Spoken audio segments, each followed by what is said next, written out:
living. And I think, now what strikes me so much on things like Facebook, et cetera, if you look at those darn things, the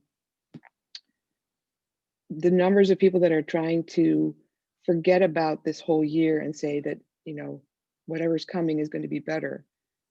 I don't know. It's a hard thing to look at. Oh, well, next year it's going to be different. Well, yeah, it's supposed to be different. It will certainly be different. Yeah. Right? That's the guarantee that life will continue Correct. to ever change and transform itself. But nobody could have imagined last year either. No. So we all said the same thing, by the way, December 31st of 2019, didn't we? It's going to be a better year. And I don't mind that statement. It's going to be a better year. But the thing about it is what? Where's the trick in that one? You don't look to the year to make it better. What are you looking towards?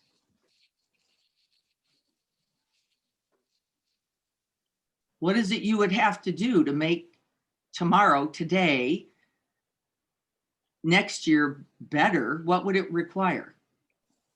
Change your mindset. You'd have to show up completely. We just call that awakening in this particular Buddhist framed tradition. We call it awakening. And what we're going to be talking about today is how do we do that? How do we wake up? Renee said, change your mindset. I might just say, light it up. Light that mindset up so that you can actually, what? Be present. Be present, be a contribution by your very presence. We've been talking about this all week. How do we actually show up? Well, we know that continuous mindfulness, by the way, is actually understood, at least from the Buddhist cosmology, as the way of knowing then how to respond to the truth of your life. And we know that if you pay attention, beyond thinking, by the way, folks, we're going to focus on that a little bit today, beyond the thinking mind, the conceptual mind, I don't know how you came out the way you did from my mom mind. You know why she can't imagine that? This is beyond her concept of who I would be or how I would be, because that wasn't within her at that time. Doesn't mean it wasn't within her, though. It wasn't within her as a way of living at that time, right? Isn't this amazing? So I think we're mostly here. We've taken a few extra minutes to chat. Thank you so much. I hope that this holy season, by the way, and I think that's every day, every breath, every minute, and I mean it, has been inspiring, and that you have been present to it in whatever ways that turns out to be. And that includes everything from just being here and then being here in love, and then being here in connection, and being here in belonging, and that continuous mindfulness. So all I want in this holy season are the things we know we need in order to continue to show up and be present. And you, this beloved Sangha, happens to be one of those things that we all need, by the way, without which we will not, says the teachings, have the sustenance, have the supports, have the essential ingredients for this practice. We cannot practice independent of others and hope to actually make it real, which is what I think Carrie was saying. How do we embody? How do we live it? How do we breathe it? How do we keep showing up for it moment by moment? Well, without each other in which to practice, remind, reinforce, support, and show evidence for, which I see in each of you and I hope you see in me, the possibilities for the practice are diminished, by the way, dramatically. I think I saw some friends from, I'm going to check. I thought I saw Bill and Maureen on there. Yes. Hi. Good morning, Bill and Maureen. I just sent some t-shirts to Bill and Maureen. Maureen, stand up. Let's see that shirt. There it is. There's EMC. Yay. That's I think I'm saying Seattle, and I don't know that that's quite accurate. I think you guys are a little off of Seattle somewhere. Bill, this just means you're not working out yet, since you don't have yours on. Yeah. Good. And Courtney in Colorado, good morning. I get to see Dennis and a lot of people. And there's, of course, Greg, our beloved president of EMC, who works tirelessly to support EMC and has for a long, long time. So good morning, Greg. I hope your Christmas was a good one. And I see a lot of folks. It was wonderful, and, just struck this morning by, this whole discussion about WHOLLY, and just feeling this morning how wonderful it is to just be accepting of this day as it is, whatever it is, just accepting this day, and gratitude for that. It just feels wonderful. Thank you, Diana, and thank you to the Sangha. The Sangha to me is like a bell, that just keeps bringing me back to remember to be awake. So thank you. Yeah, I probably wouldn't actually be practicing this morning, given our late evening and a bunch of other activities. And my mother is in the room I normally practice in. And so I thought, this is going to be interesting. I'm going to go down there. We're going to be meditating together with my mother laying right here. And I wouldn't have done that without the Sangha, without the inspiration. And she said, oh, that's right. You have people. You have to do this, don't you? Yeah, well, I have to do this first for me, and then all those other people. And so thank you, all those other people. As Greg says, without you, there is no Sangha. Without the Sangha, there is no truth. Without the truth, there is no awakening to it. And let's make that a bumper sticker and stick that somewhere. I'm going to check just to make sure we're okay with chat, and then we're going to begin. Jim, I hope you're okay. It looks like everybody's all right. Okay. I want to look then, let's turn, because I know our practice time might be a little more limited. People have other things that they're doing in this holy season. Please bring yourself with you wherever you are doing. And that's going to be our, the idea of our practice for the entire next year, 2021, is how do we keep awakening? How do we keep showing up? How do we keep embodying presence and holiness, as Lisa said, with the W, holiness, not from some other source, but the source of our own being, of which we are all what? Love and stardust. And that's not actually a joke. It's the truth. But there is a beautiful, and I just discovered it. I have loved Thomas Merton most of my life. And Thomas Merton wrote this beautiful piece called Hagia Sophia. And Merton struggled. I don't know if anybody knows who he was. He was from Gethsemane in Kentucky, I think Gethsemane is. And was a monk who really brought Eastern traditions and this idea of hermitage, solitude, quietude, presence, embodied presence. These are words that Merton was using. And he became very dear friends with Thich Nhat Hanh, and in fact nominated Thai for the Nobel Peace Prize. But he wrote this piece. I'm just going to read a little of it. We're going to let this be our inspiration for our practice today.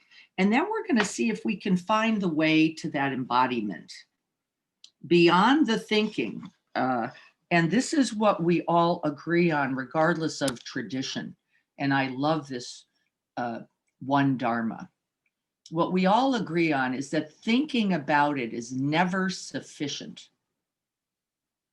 Thinking about the good alone, though it is a beautiful seed of beginning, a fecundity, Merton says, it is not sufficient to change the world. It is not sufficient to change your own mind. That we must spend time in stillness, silence, and the open space, the opened embodied space of presence, in order to be transformed. Now, this is Thomas Merton, who is a, I forgot his order, Trappist monk. So let's listen to a little of the words of Merton, and then we'll sit with that and see if we can let go of the idea of it, though they are beautiful concepts, and see if we can embody it. There is in all visible things an invisible fecundity, a dimmed light, a meek namelessness, a hidden wholeness. There's Lisa's holiness. This mysterious unity and integrity is wisdom, the mother of all. There is in all things an inexhaustible sweetness and purity, a silence that is a fount of action and joy. It rises up in wordless gentleness and flows out to me from the unseen roots of all created being, welcoming me tenderly, saluting me with indescribable humility. This is at once my own being, my own nature, and the gift of my Creator's thought and art within me, speaking as Hagia Sophia, speaking as my sister, wisdom. I am awakened. I am born again at the voice of this, my sister, sent to me from the depths of the divine fecundity. I am like all mankind, awakening from all the dreams that ever were dreamed in all the nights of all the world. It is like the one Christ awakening in all the separate selves that were ever separate and isolated and alone in all the lands of the earth. This is that coming together into wholeness. Isn't that beautiful? It is like all minds coming back together into awareness from all distractions, cross purposes, and confusions, into unity of love.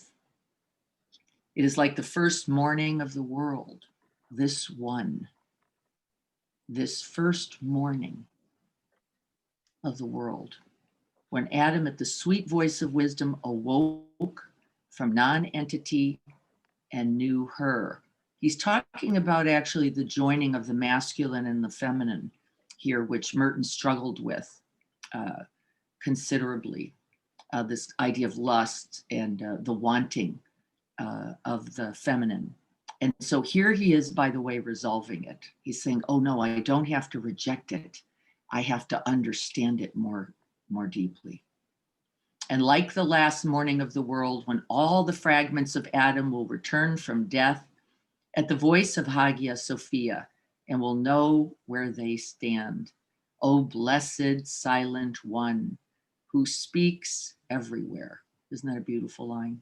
O blessed silent one who speaks everywhere in all languages and all traditions. We do not hear the soft voice, the gentle voice, the merciful and feminine.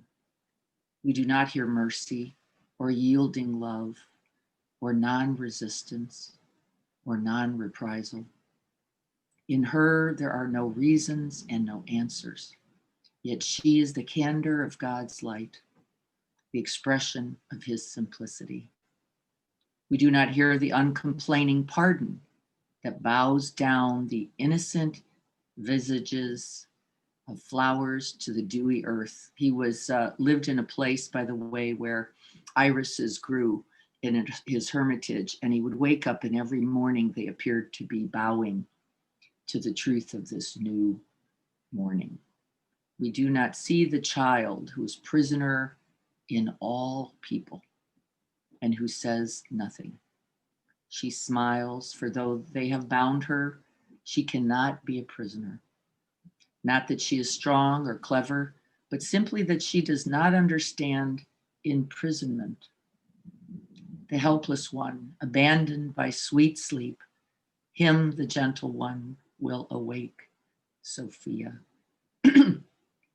All that is sweet in her tenderness will speak to him on all sides in everything, without ceasing, and he will never be the same again. This is the truth of our continuous mindfulness. We can never be the same in any one moment to which we have been awakened.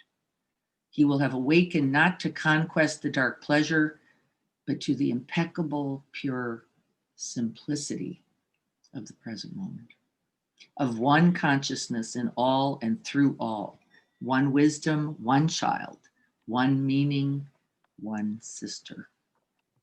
The stars rejoice in their setting and in the rising of the sun. This simple. The stars rejoice in their setting and in the rising of the sun. The heavenly lights rejoice in the going forth of one man to make a new world in the morning, because he has come out of the confused, primordial dark night into consciousness. There we are. He has expressed the clear silence of the wholeness, Sophia, in his own heart. He has become eternal. This is the joining of the fragments of the self, the distracted, the wanting, the averse, the ignorant minds, all gathered here to be seen, what? By that radiant light, that holiness, that wholeness in which we now sit.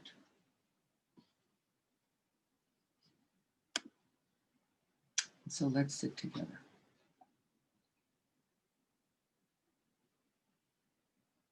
And we are setting our aspirations for this practice since we turned on the computer. Thank you. We now let go of all those beautiful words for the felt sense of the holiness, the wholeness, this continuous paying attention, beginning right here, this beautiful morning, wherever you are, shining the light of awareness first where? On our own presence. So coming into the body,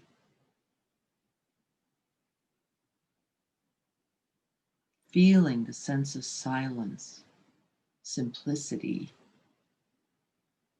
stillness and peace coursing through and around this body.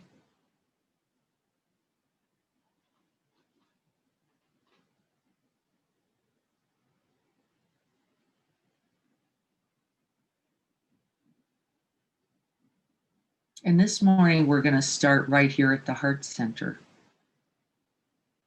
letting those beautiful aspirations, those intentions, that presence that brought you to this practice, just radiate out through the whole of your own body. This is mindfulness of the whole body, one of the first foundations of mindfulness. Just going to let it, that attention begin at the heart center and radiate out in all directions, feeling the sense, the presence of the body as it sits.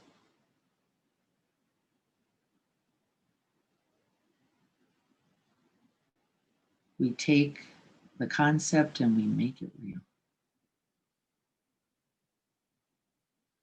Embodying this presence, this being here.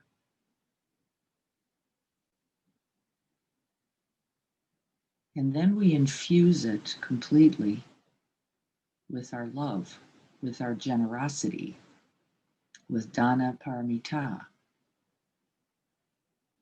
We invoke and invite and ignite that bright light of loving presence, of compassionate presence. We recollect the aspirations here for our practice.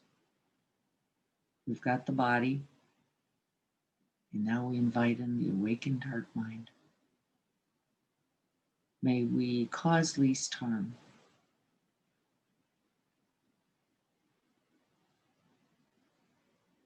May we contribute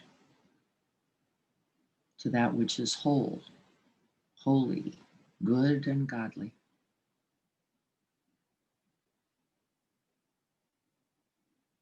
And may we do so as we know, based on our complete interconnection and interbeing. May we do so not only for ourselves, not only for the Sangha who is physically present here, but for all beings everywhere without exception. Truly letting that light then radiate out, be breathed out, so that all will be well. This is how it becomes a better day, a better year, a better moment, by direct virtue of you.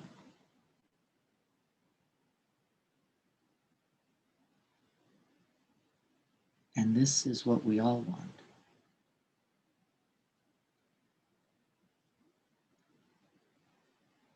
And so we sit.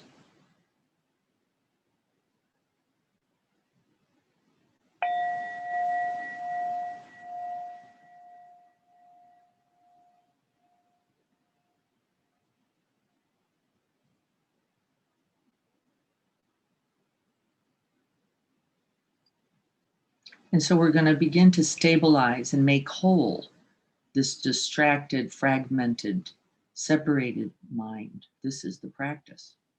This is why we practice. Continuous mindfulness is the drawing together into wholeness, breath by breath. So breathing into the breathscape, into the heart space, wherever it feels most available. Where is that portal into embodied presence, into loving presence for you?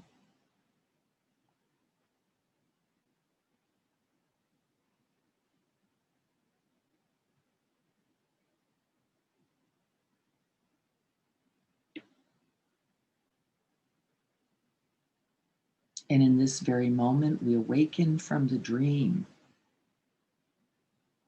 Each time we make contact with the breath in the body, and we are mindful, attentive, heedful, ardent and resolute, says the suttas, ardent and resolute, clear seeing, we are awakened.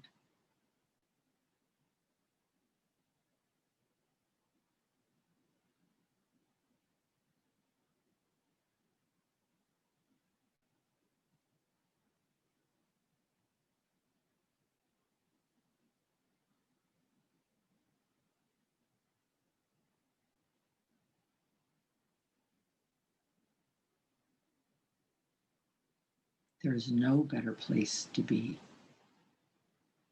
than beginning this day like this, present,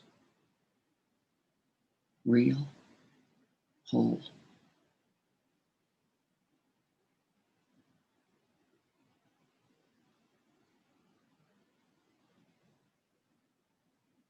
And can you feel it? This actually moving completely into wholeness, inviting the mind home to the body, inviting that awakened heart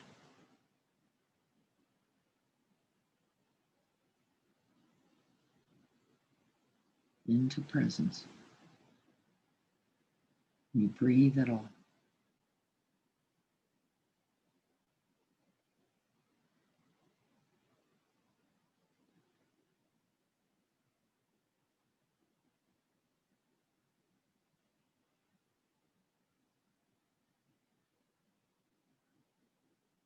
There's no way to make a concept a reality.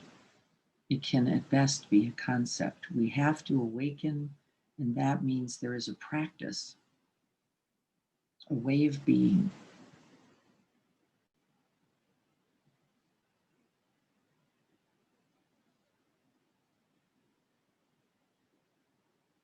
This is where the first sign of Dana Paramita and our commitment arises, in our willingness to continue and begin and continue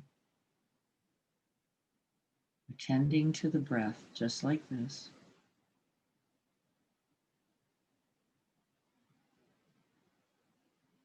Making real.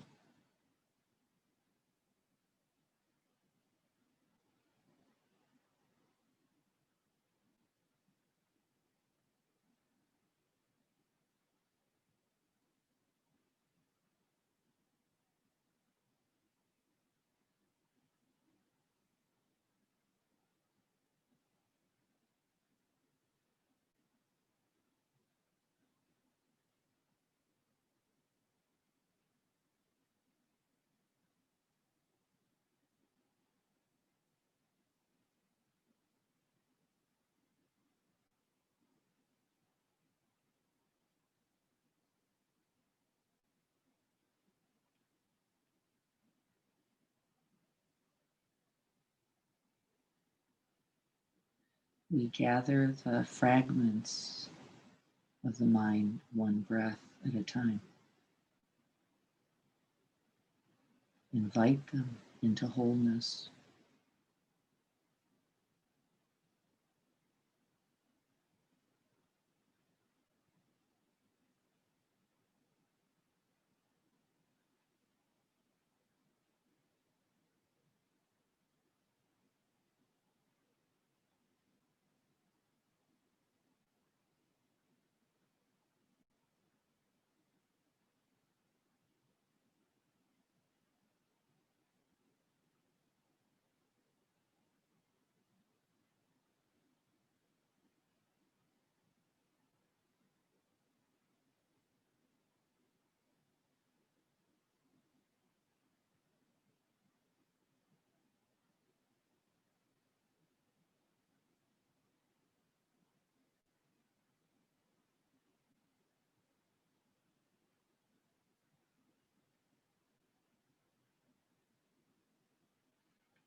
Whatever the conditions of this life, this is the greatest gift accorded to you.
We let go of the wanting, we let go of the distracted mind and its seeking, so that we can finally know.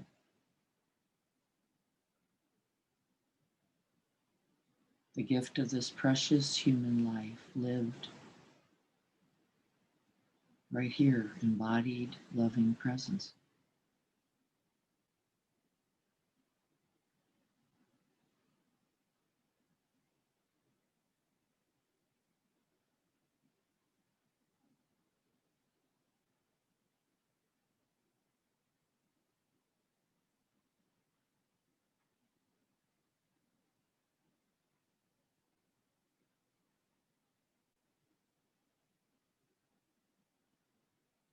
Whatever the sounds around you, can you feel the quietude?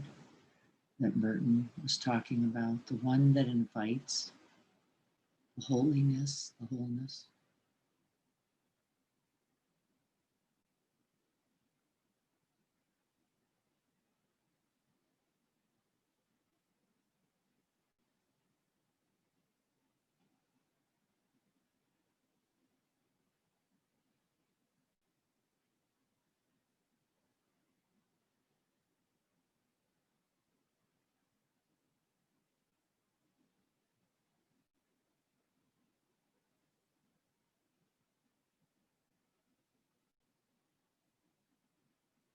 And rather than seeking something else, we settle back.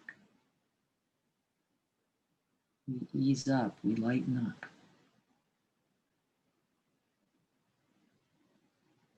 And pay attention.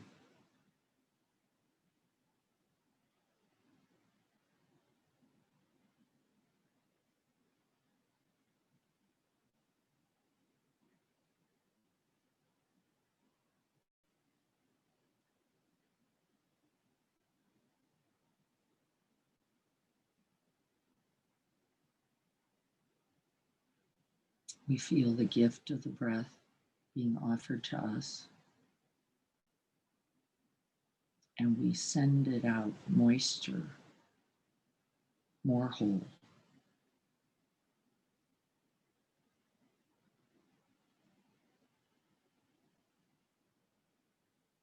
Filled with possibility.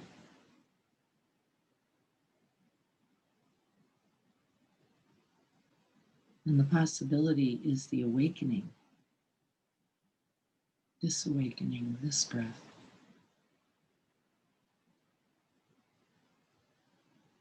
And feel it. You are not the same mind that began this meditation.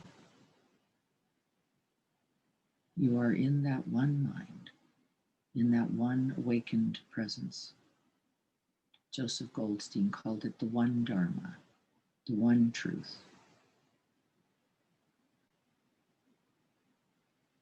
The truth of life, this precious human life, and your contribution.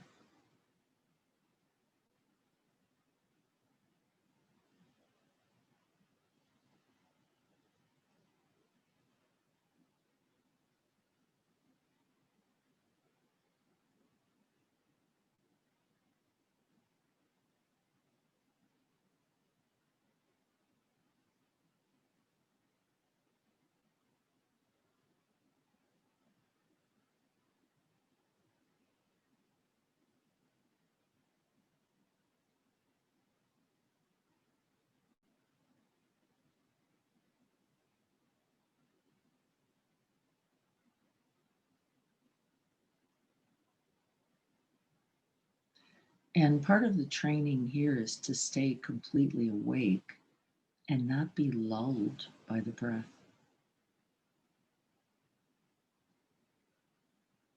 It's a little tempting, the sukha and the simplicity of the one breath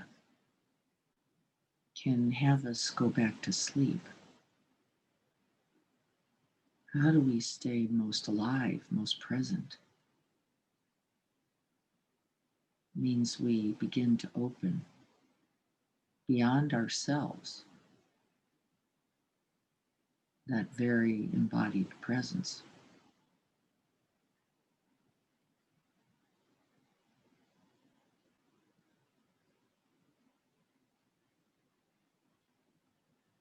Though it begins with you, it was never meant for just you. And so we can begin then to extend the attention and the breath beyond the body.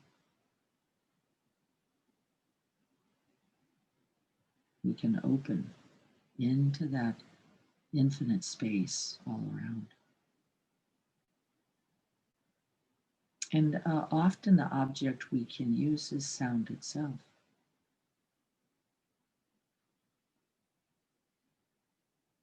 This keeps us from becoming self-cherishing, self-preoccupied. not just this body, but with this body, opening bigger.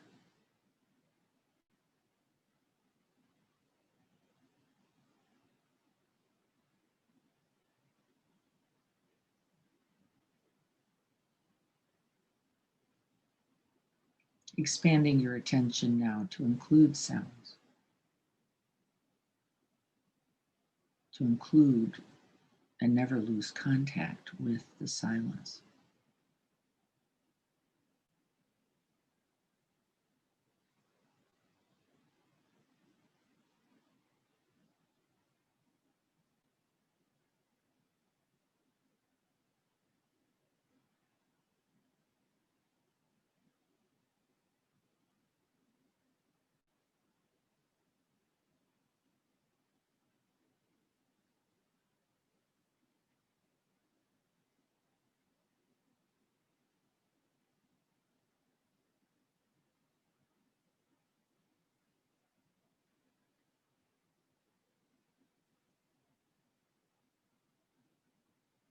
Can we let each sound be known? Watching for a partiality, for a prejudice, for a preference. Opening and including, and it can be felt to all sounds, rising and passing.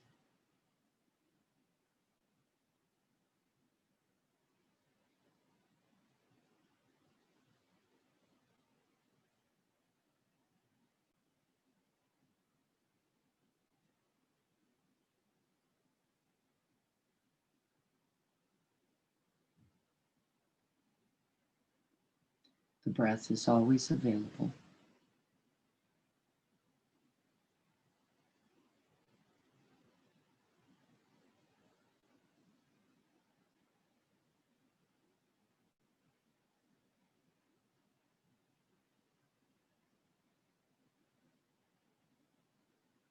We do not cling to sounds and we do not push them away. This is a beautiful practice.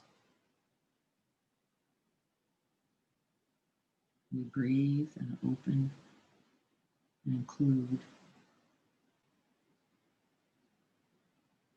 We let sound be known.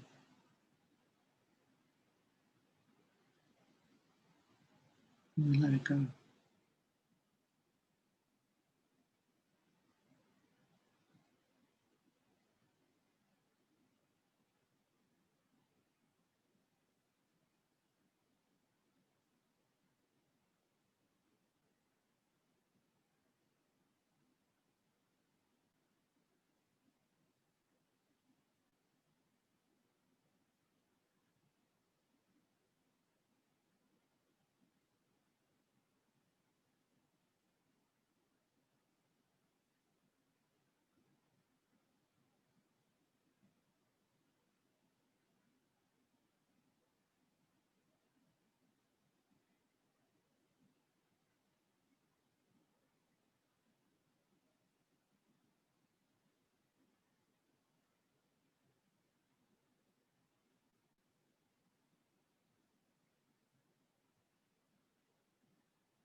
Sound arising, the mind that knows it,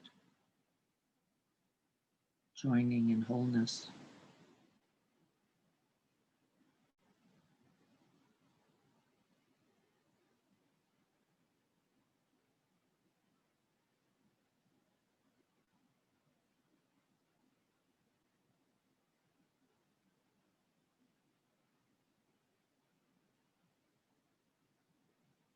Watch for the tendency to cling to sound or to try to push it away to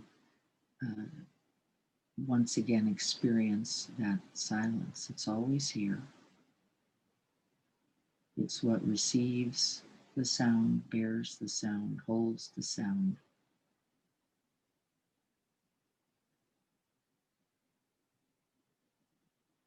and into which the sound dissolves.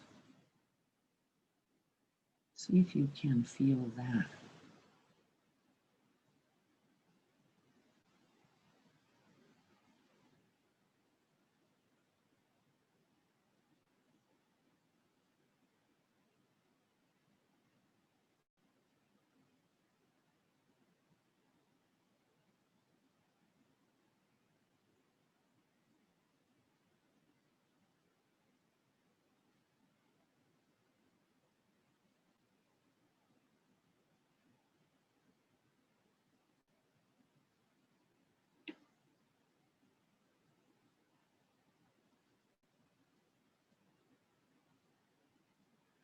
Can you feel that the way to truly know the sound is not to seek it, not to cling to it, not to hold it, not to push it away, but to be the open space itself,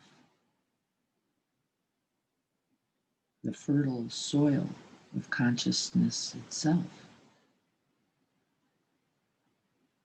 letting all sounds come and go,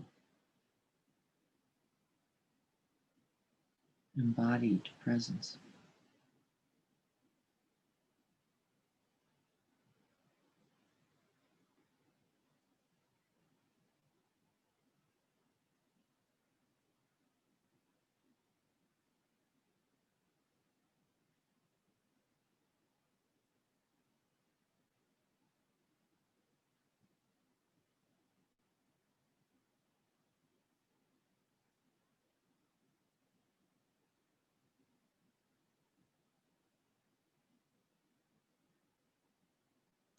And then widening the lens of that body beyond the body, physical body, beyond the breath, beyond sound.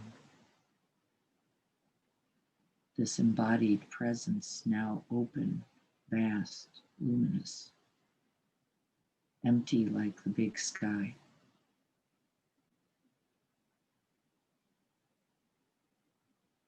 Holding thoughts.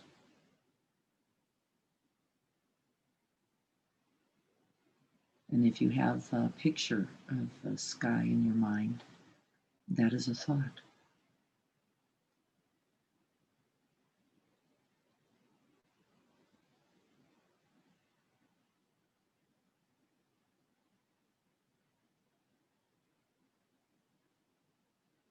Breathing into and including the vast open space all around you.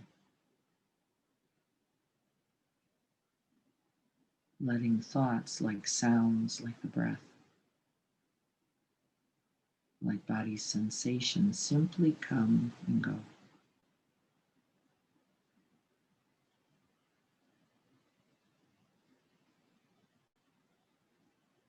No me, no mine, no I in those thoughts.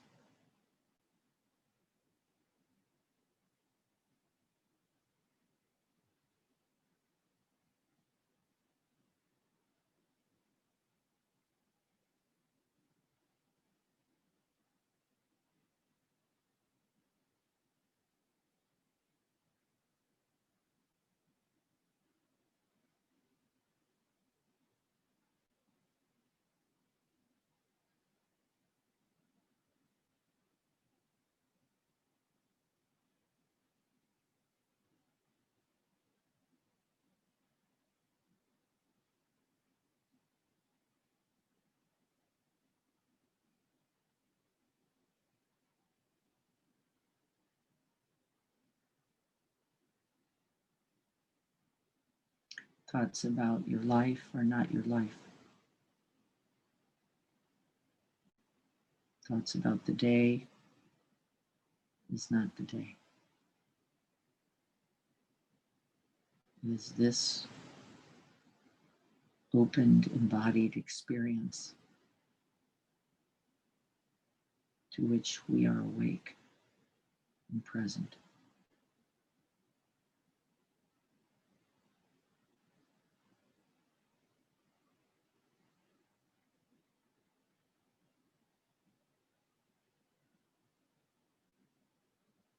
We let go of the idea of holy so that we can truly be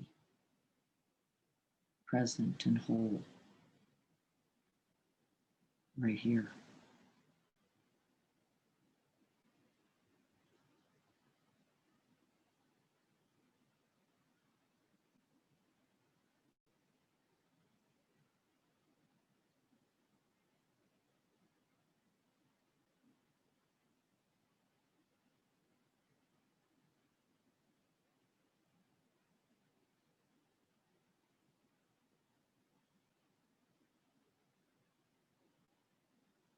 See if you can let go of the ideas of self so that you can truly arrive here.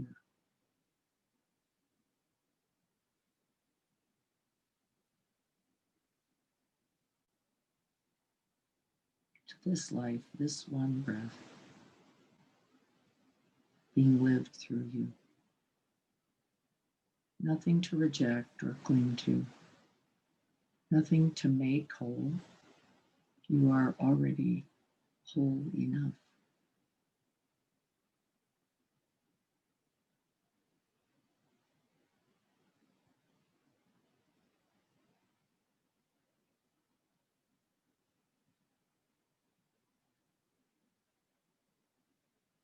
It is in this stillness and silence, it is in this embodied presence that the true knowing arises. No thoughts required. Though we can recognize thoughts as thoughts. Smile and let them be.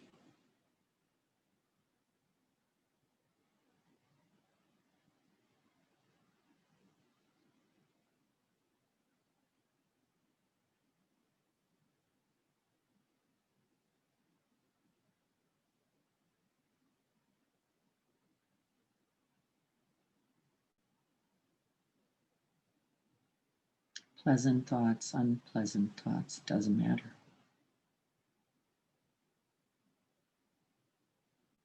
Resting back in that vast open space, no fixation, no clinging, no identity.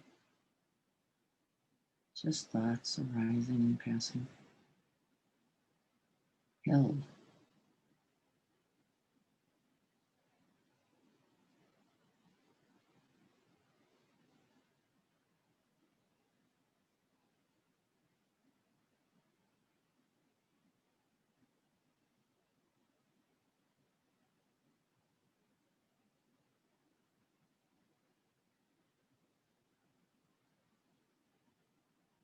And expanding beyond even thoughts to include a particular emotion or feeling state. Maybe something with which you've had a little difficulty working this week, a sense of loss or fear or conflict, or maybe different ideas about how to do this holy season. Noticing the wanting and the not wanting that arises as we even point towards this. See if you can just take one.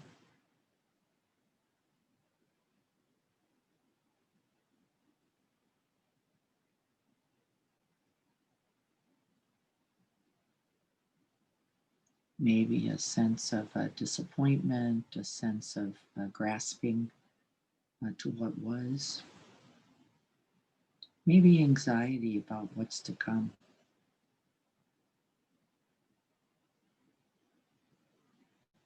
See if you can turn this continuous mindfulness, this continuous presence towards even this.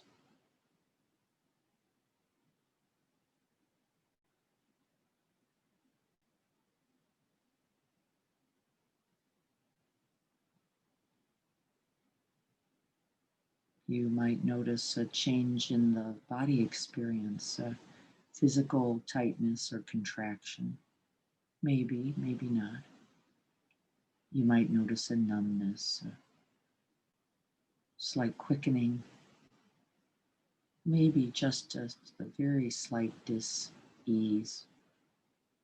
or disconnect, or maybe nothing.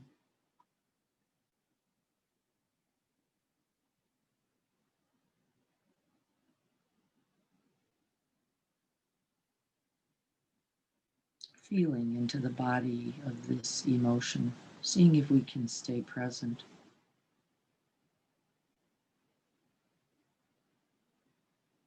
Just breathing into and out from it to know it.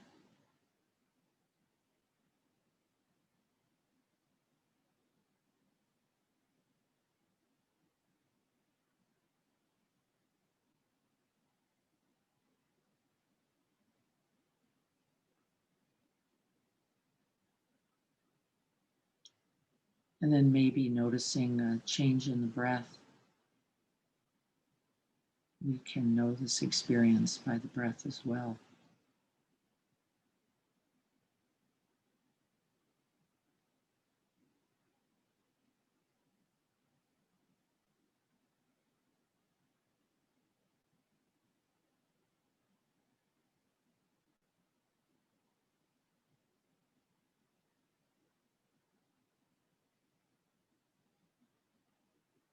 Fully present, fully engaged.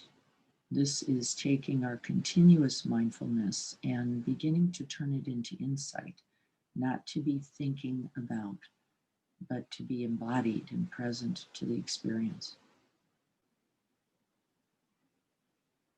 And then we might even notice certain thoughts. Thoughts that it should have been like this or that, or some other way, or that you have been, should have been some other way. Just letting the thoughts come and go. We're not making a storyline, and we're not pushing the thoughts away. Just recognizing them as part of an old storyline. Life not like this, but like that. And we smile once again and become truly friendly with this experience, the one we have pushed away until now.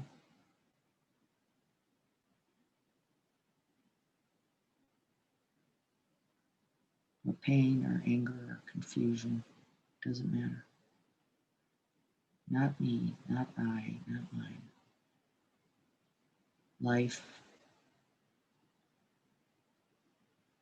in its flow right through me.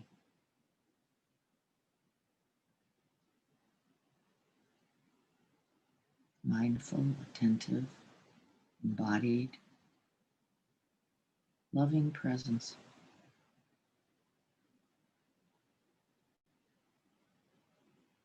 Can we breathe it in?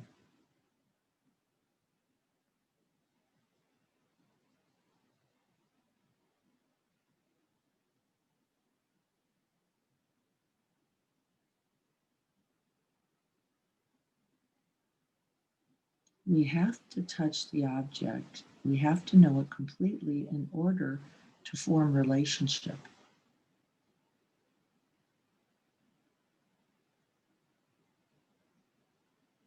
And often we don't like the feeling, we don't like the tension, we don't like the harsh or pain thought, we don't like the emotion, so we begin to reject, push away, and closing out life. But our continuous mindfulness, our embodied presence is right here, inviting us to open, to say yes, to be with, to breathe it in, and to let it be breathed.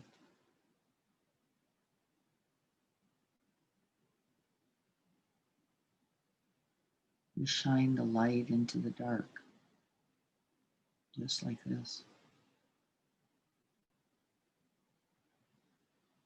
making them one.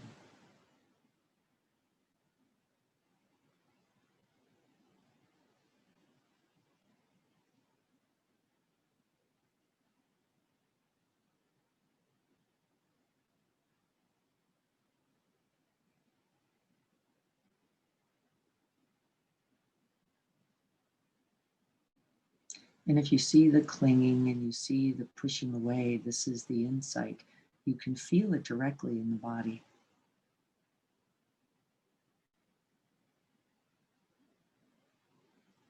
And this insight, we simply let it inform. We let it be included. We let it, it's an investment in wisdom and compassion. And then we can truly feel for ourselves in our collapse, in our aggression, in our shutting down or our clinging. Doesn't matter, it's all fine. We don't mistake ourselves for this. We simply breathe it and hold it and love it. This too belongs.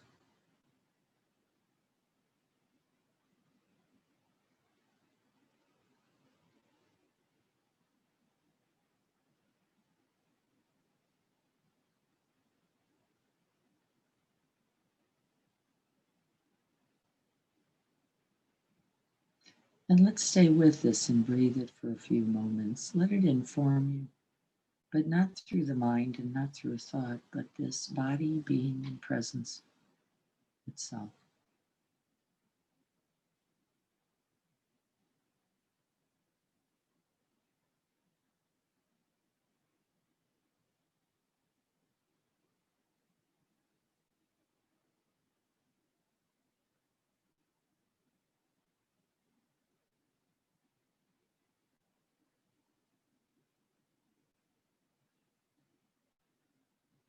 We open and include it all.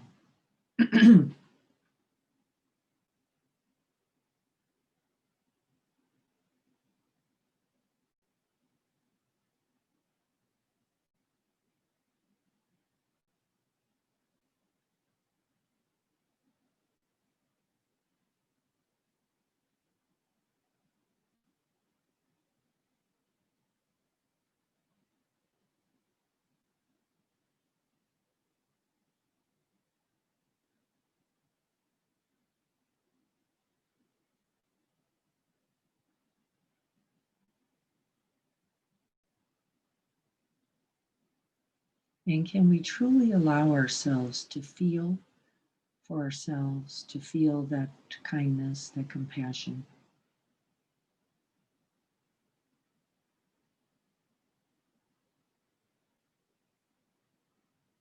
And what does that feel like?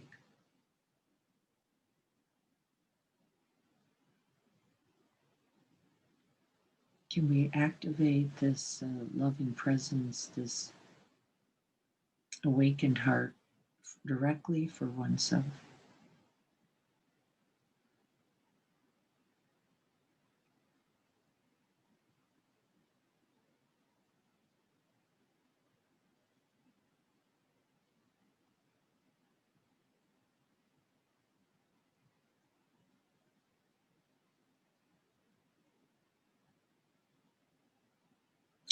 This is not grasping or clinging or looking for something else. It's fully opening to this too.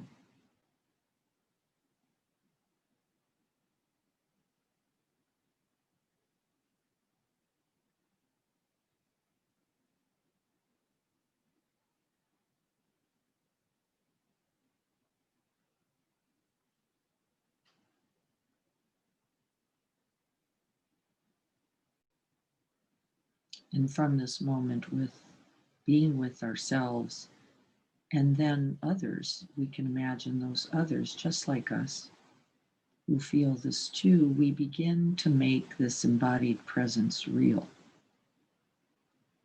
We begin to create this very good day, which leads to a very good week, a very good month, and a very good year. Continuous mindfulness.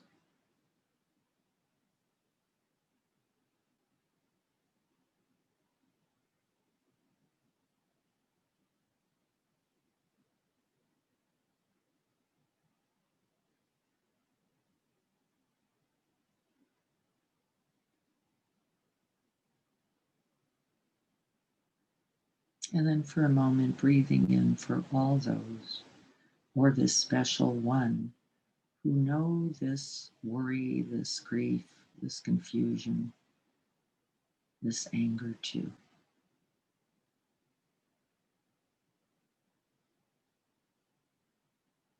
And if you were doing it wholeheartedly, you would know that it was all of us.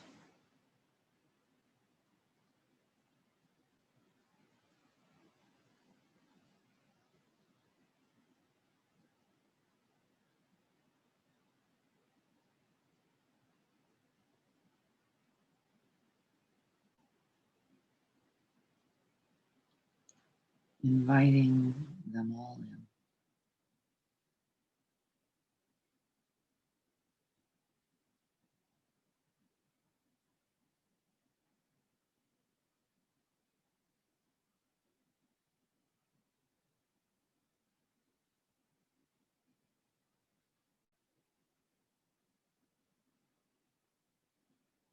May we all have happiness and the causes for happiness.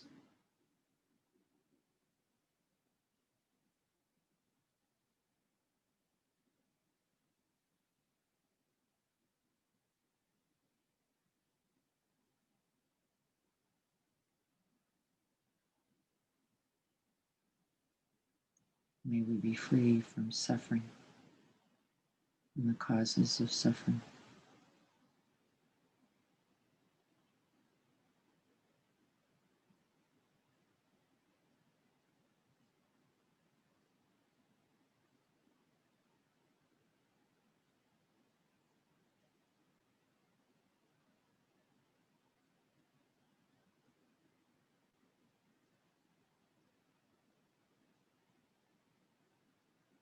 May we rejoice at our good fortune for knowing the path of awakening, for knowing and abiding and being present to the truth of the present moment, and to be able to do so with this loving community. May we offer this to all beings and wish the same good fortune for them.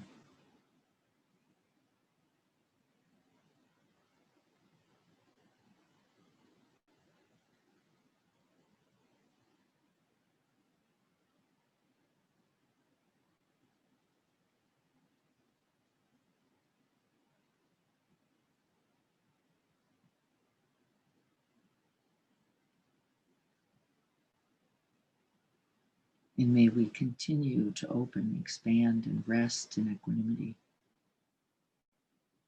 free from greed and clinging, free from aversion and hatred,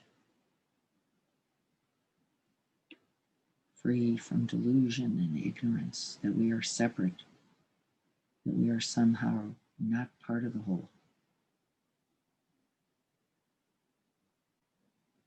May we awaken, all of us, and be free.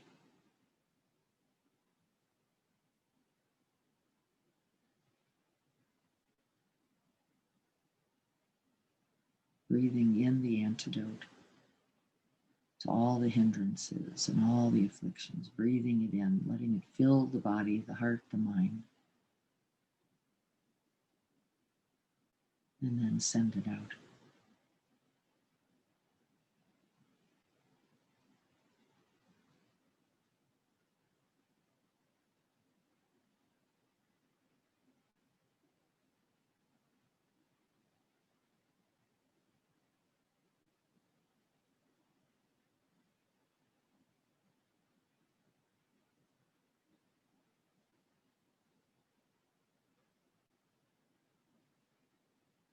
And may we rest in continuous mindfulness, continuous wholeness, continuous embodied presence until all suffering is ended.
So we've spent most of our time in that little bit of talking and that practice that's essentially important practice.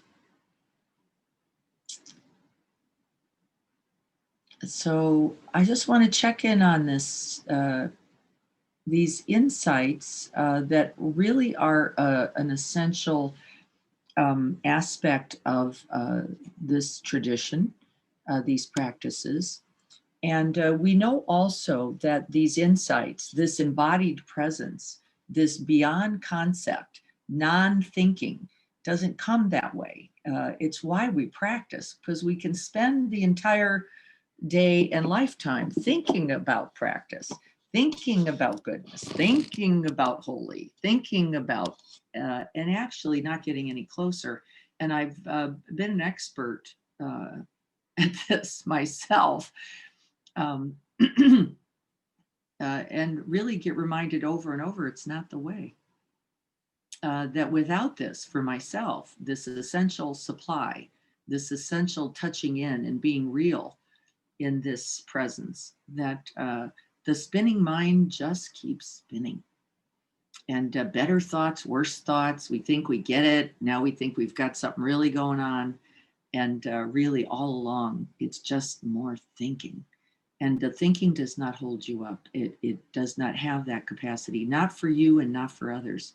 So be a quicker study than I am. See if you can't let go of that for some amount of moments each day.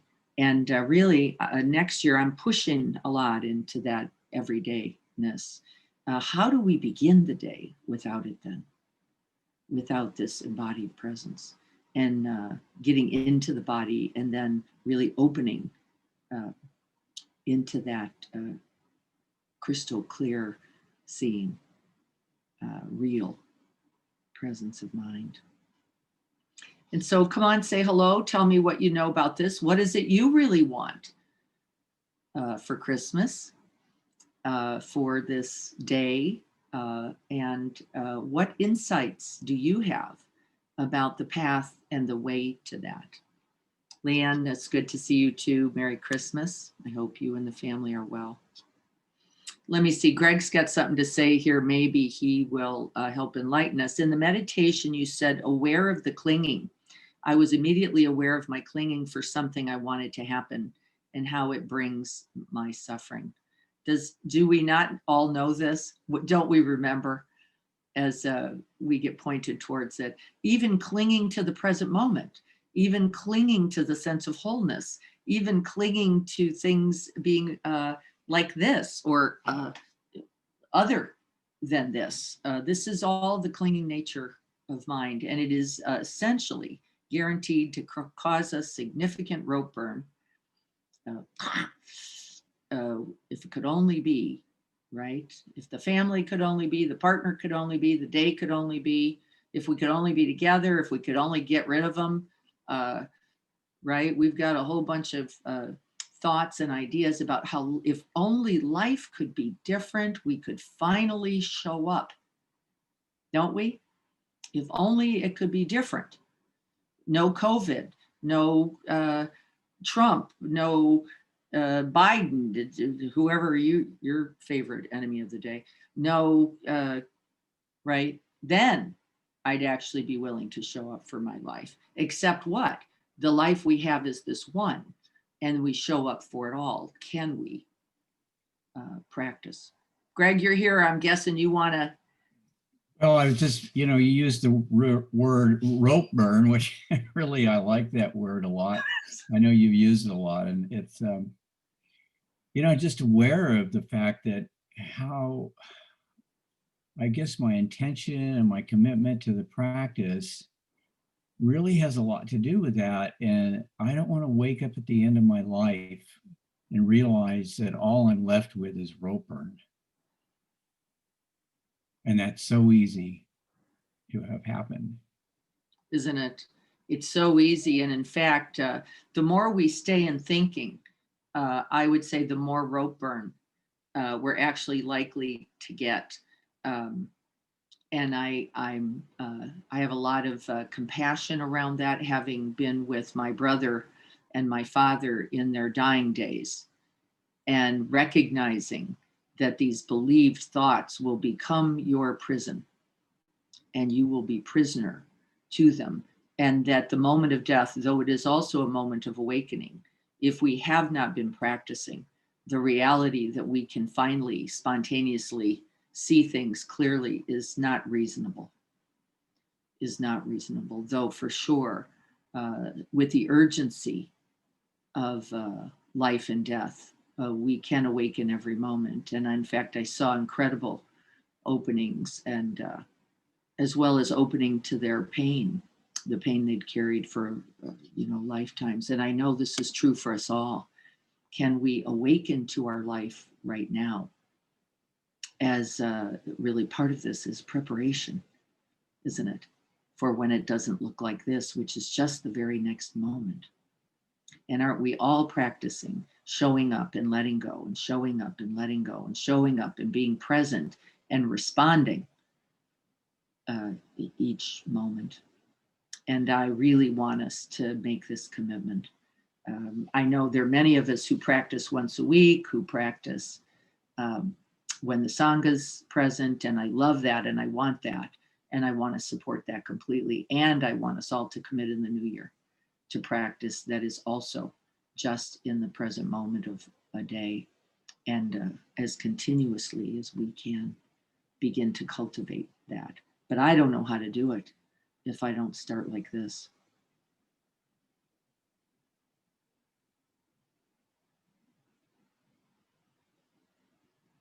Who else? Insights about this practice? We only have about a couple more minutes and then we'll close. What do you know? No, not think about. What do you know? What was your knowing as you dropped in?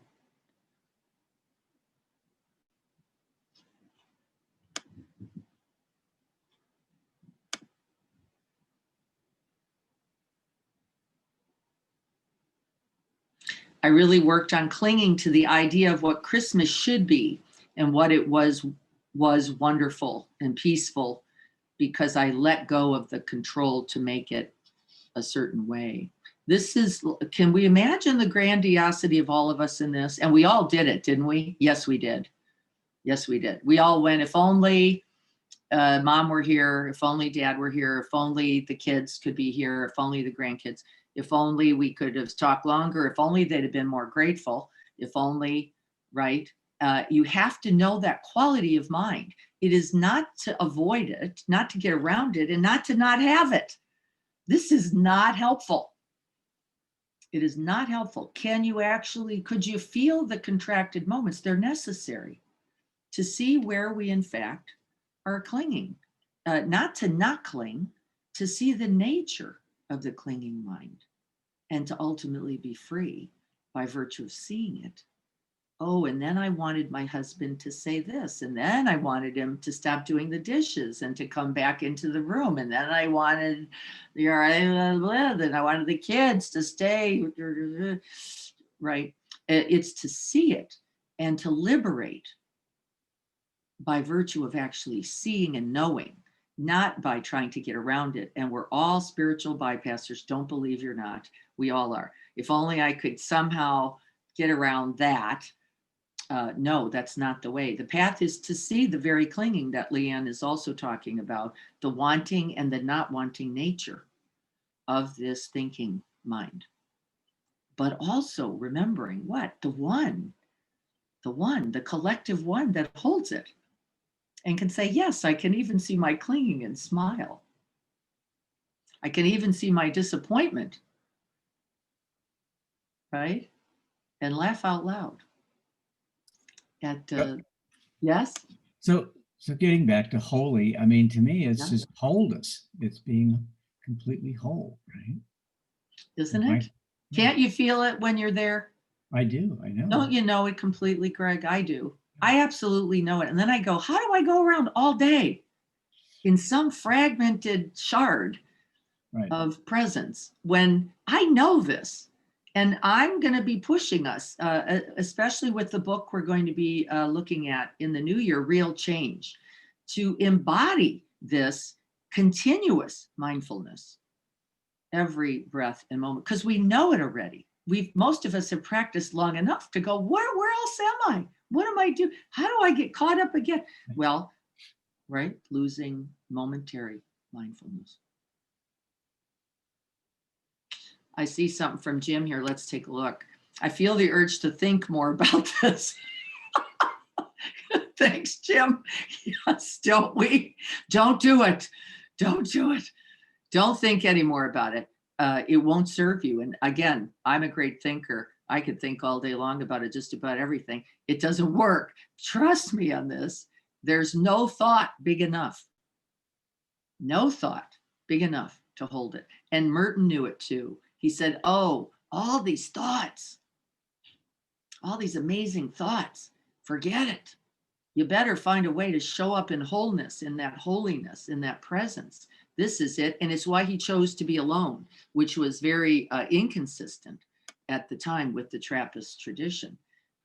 Though they had some solitude already built in, he went off into hermitage for very long periods of time in a way that was actually quite distressing for the community and for the Christian community. He also, very much like other traditions, did not believe that you needed to be directed to God, that in the solitude. And that was the beginning of his joining some Eastern Western practices together in a very beautiful way. The way to appreciate the wonderfulness of this moment is not to think about bringing it into the next moment. That's also completely correct.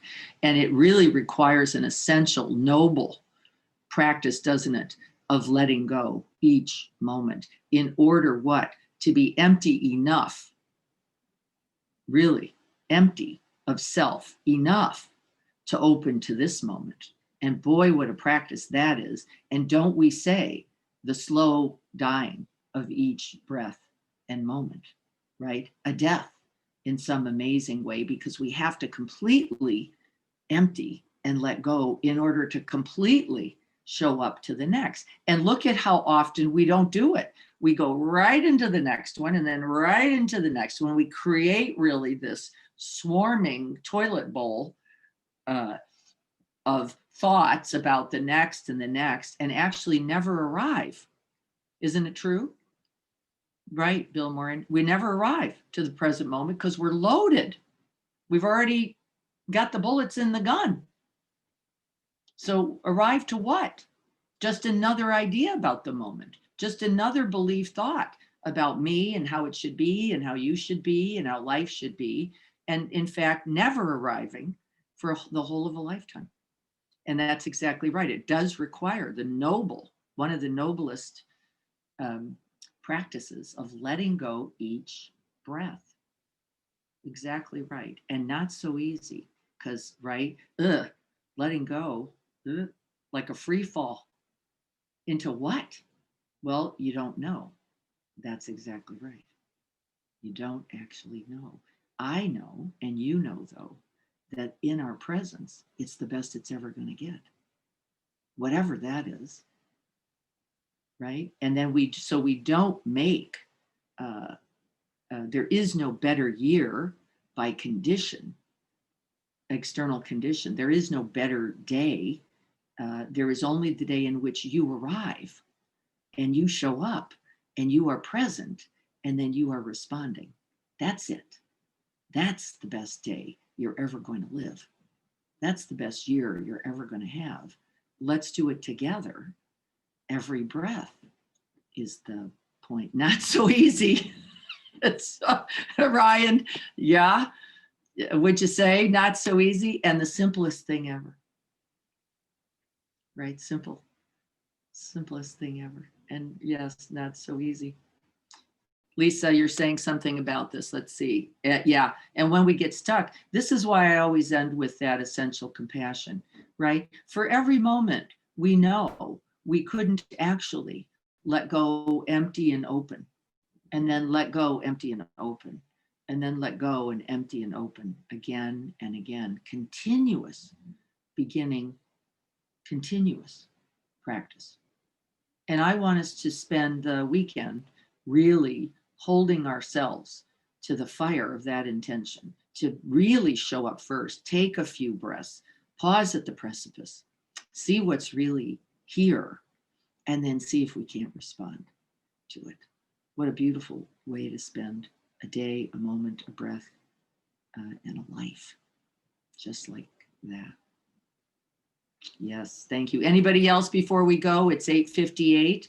I know we have many of us other commitments and practices and time with family and not. Also, I had something. yes, Renee.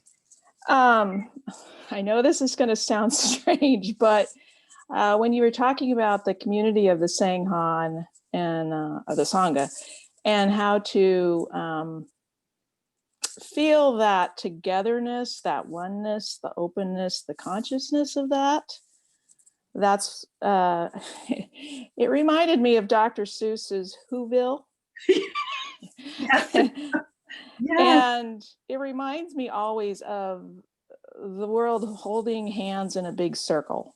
And that's what the Who's did. That's what the Who's do. And they were all filled with this community of openness for each other. And even in the smallest Cindy Lou Who, she embodied that in such a way that was so open and childlike. And it reminded me of that childlike quality of openness.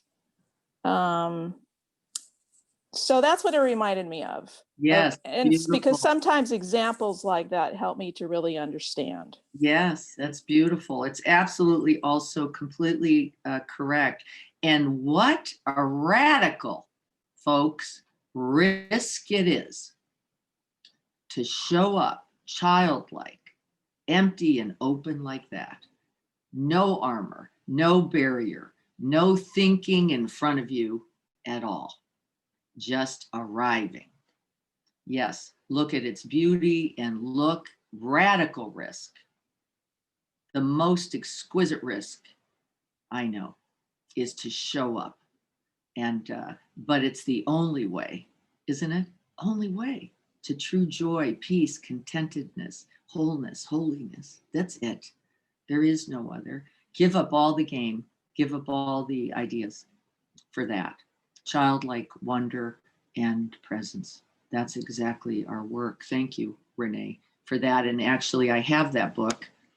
And I think it'd be beautiful to read it to my children today.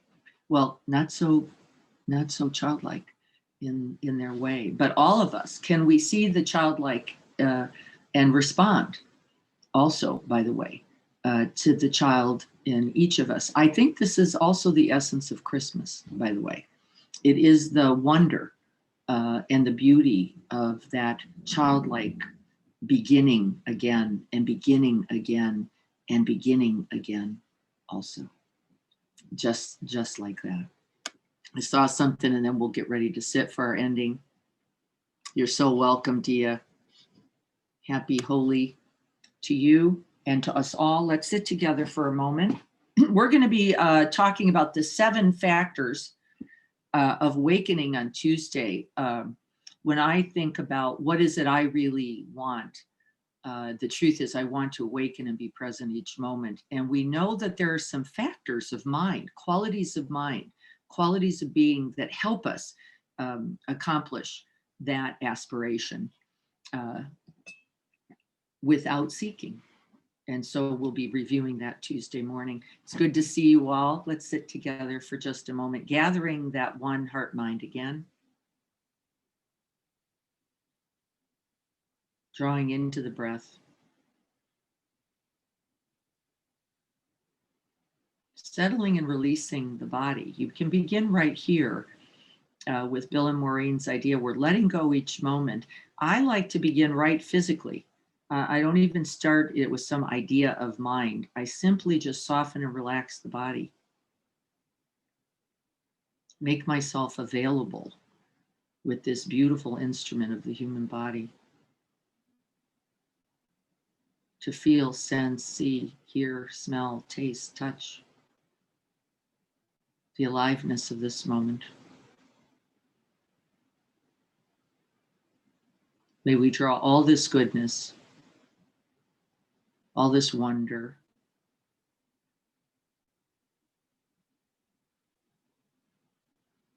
all the merits and blessings of this practice. May we breathe it in, gathering it up, and on the out breath, simply send it out, emptying oneself.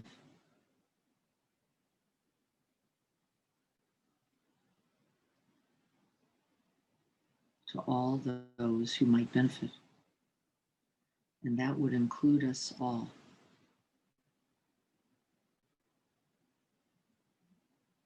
May we all be healthy. May we all be happy. May we all have ease. May the lonely be included. May the fearful, may we lend them strength, bravery, courage, the wholeness of which we are all a part.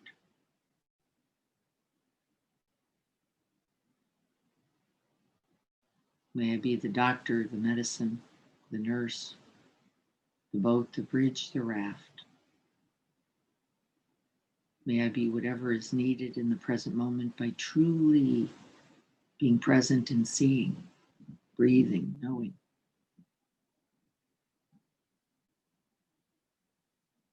All of us like this together.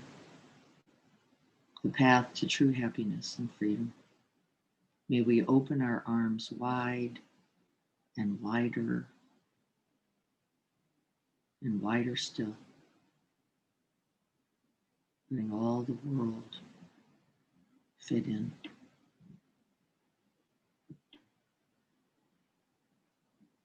May you have a happy, holy season and day, no matter the conditions.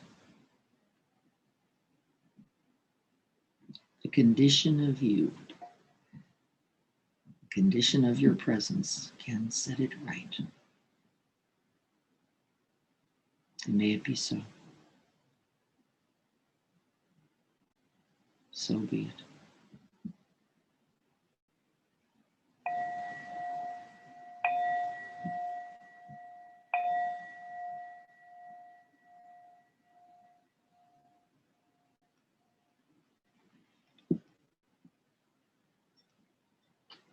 So wonderful to see all of you in that beautiful EMC shirt. Maureen, thank you so much. Bill, I'm going to get a picture of you and yours doing a workout, hopefully soon. I'm so glad you received them for this time. Practicing together is my greatest joy. Thank you all so much for your presence and your being here. Blessings to you all this day and always. Thank you so, so much. You're so welcome, Ed. Good to see you all. Blessings, of course, always to Renee, to Carrie, to all those who are right there working tirelessly. I'm so glad Renee has some time off. That's just critical in order to show up. So thank you all for being here. I'll see you all Monday evening. If you want to do a compassion or loving kindness practice, a practice that's soaking in the good, I think we're going to do on Monday, since all of us have been really enjoying this holy season. Let's bring it into the new year with us by collecting it up. I'll look forward to seeing you then, if not sooner. Everyone, be well. Mwah. Blessings to you all. Good to see you all. Take good care, everyone.